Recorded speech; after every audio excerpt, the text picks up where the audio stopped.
decided to come to you one more time before Easter. Imagine with me, if you could, the most stress you have ever been under in your entire life.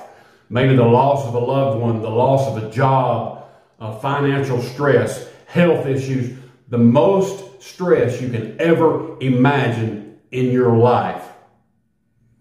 Picture that time in your life and multiply that by 1,000 times or more. That doesn't even compare to the amount of stress that Christ was under the night he was in the Garden of Gethsemane, burdened for you and I before he went to the cross of Calvary. As a matter of fact, it tells us that he actually began to sweat drops of blood. I think that's a medical term called hematohydrosis. Hematohydrosis, now you have blood vessels. Those blood vessels break on down into capillaries, and those capillaries break down to smaller capillaries and even smaller. And under great amounts of stress sometimes, which has never happened to me, and I've been under a lot of stress. So Christ was under a lot of stress. Those very small capillaries burst, and the blood actually comes out mixed in with the sweat.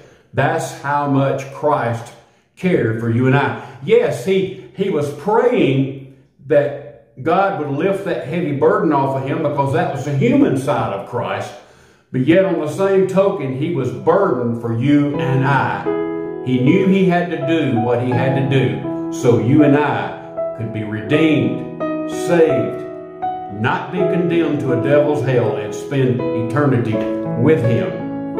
Now, if you look in your Bible to Matthew chapter 26 and you start reading in verse 36, you'll find the story of Jesus in the Garden of Gethsemane. But if you have a hymnal with you today, a Baptist hymnal, I know you don't, I'm just playing with you, but in the Baptist hymnal is a song entitled, "I Stand Amazed in the Presence." And that second verse says, on hymn number 237, "For me it was in the garden, he prayed, not my will but thine. He had no tears for his own grief, but sweat drops of blood for mine." Jesus Christ was under such stress that he actually began to sweat blood because he loves us that much. Have a happy Easter. I'll see you guys again.